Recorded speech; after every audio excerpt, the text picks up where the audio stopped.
नमस्कार, मेरा नाम है अभयराज और निष्पक्ष दिव्य संदेश के YouTube मंच पर आपका स्वागत है।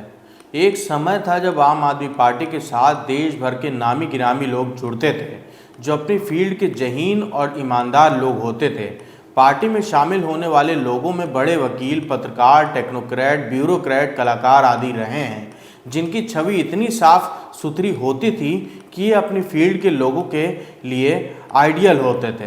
पर अब आए दिन पार्टी में ऐसे लोग आ रहे हैं जो किसी तरह एक सीट जिता सकने की क्षमता रखते हैं। अचानक क्या कारण हो गया कि पार्टी को ऐसे मौकाटेरियन? अवध ओझा ने लॉन्टॉप को दिए इंटरव्यू में खुद को मौकाटेरियन कहा था। लोगों को पार्टी में लाने की जरूरत महसूस होने लगी है। क्या पार्टी आगामी दिल्ली में होने वाले विधानसभा चुनाव को लेकर आश्वस्त नहीं है, या आम आदमी पार्टी में अच्छे लोग आने से कतराने लगे हैं? अवध ओझा की भी पहली प्राथमिकता आम आदमी पार्टी नहीं थी। बीजेपी और कांग्रेस में जगह न मिलने के बाद ही उन्होंने आम आदमी पार्टी में आने का फैसला किया।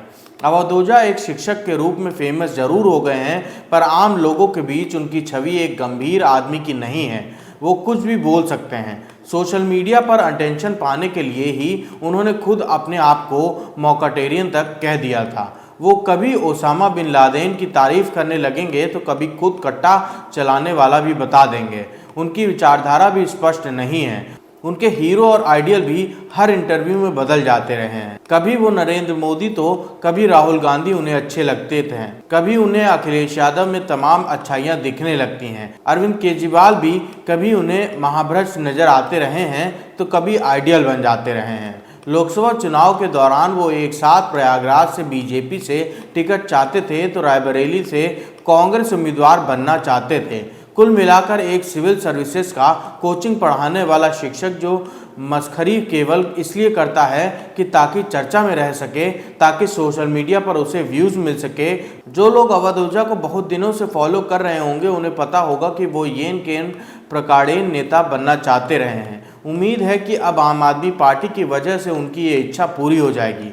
दिल्ली विधानसभा में विधायक बनकर पहुंचते ही वो नेता बन जाएंगे। पर आम आदमी पार्टी को अवध ओझा को पार्टी में शामिल करके क्या मिलने वाला है? दिल्ली के पूर्व मुख्यमंत्री आम आदमी पार्टी के राष्ट्रीय संयोजक अरविंद केजरीवाल कहते हैं कि अवध ओझा के पार्टी में आने से शिक्षा क्षेत्र को बहुत मजबूती मिलने वाली है। अरविंद केजरीवाल कहते हैं कि मेरी पार्टी में जब भी कोई शामिल होता है तो हम कहते हैं कि इससे हमारी पार्टी मजबूत होगी, मगर अवध ओझा के आने से हम कह सकते हैं कि इसे शिक्षा मजबूत होगी।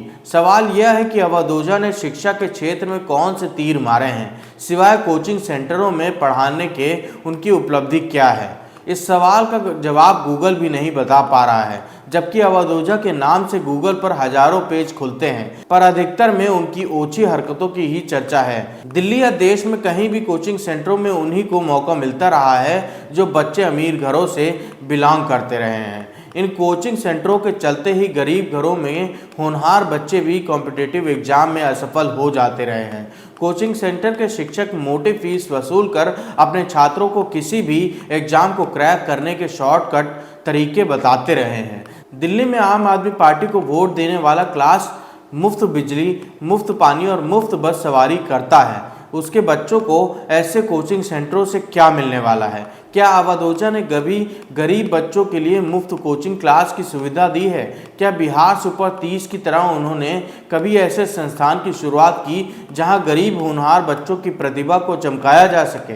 या ओझा जैसे लोगों को सरकार में लाकर सरकार की योजना ऐसी नीतियां बनाने की है कि कोचिंग सेंटर का धंधा दिल्ली में और फले फूले, ताकि कोई भी गरीब होनहार बच्चा बिना इन कोचिंग सेंटरों में दाखिला लिए कभी सफलता की सीढ़ी न चढ़ सके। दरअसल आम आदमी पार्टी दिल्ली में करीब 11 साल से शासन कर रही है।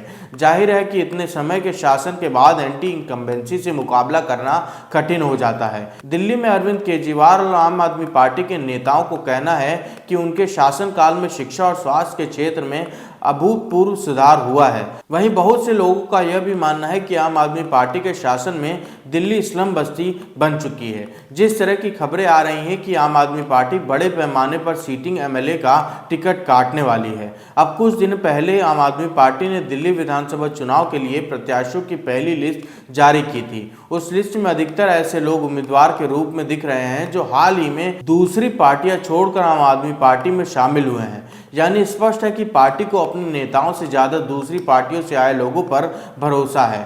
भारतीय जनता पार्टी भी यह टैक्टिक्स अपनाती रही है। एंटी इनकम्बेंसी से ही घबराकर आम आदमी पार्टी दिल्ली में कांग्रेस के साथ गठबंधन नहीं करना चाहती है। पार्टी की मंशा यह है कि एंटी इनकम्बेंसी के चलते जो लोग पार्टी से नाराज हैं उनके लिए विकल्प केवल बीजेपी के रूप में न रहे। पार्टी से नाराज लोगों के सामने जब बीजेपी के साथ कांग्रेस का भी विकल्प होगा तो जाहिर है कि वोट बटेंगे और आम आदमी पार्टी को लाभ होने की उम्मीद बढ़ जाएगी। जाहिर है एंटी इनकम्बेंसी को खत्म करने में बाहर से आए लोग, अवध ओझा जैसे लोग बहुत बड़ी भूमिका निभा सकते हैं। पार्टी की यह कोशिश होगी जितने भी लोग बाहर से आ सकते हैं उन्हें लाया जाए। उम्मीद है कि अभी बहुत से लोग दिल्ली में आम आदमी पार्टी ज्वाइन करेंगे।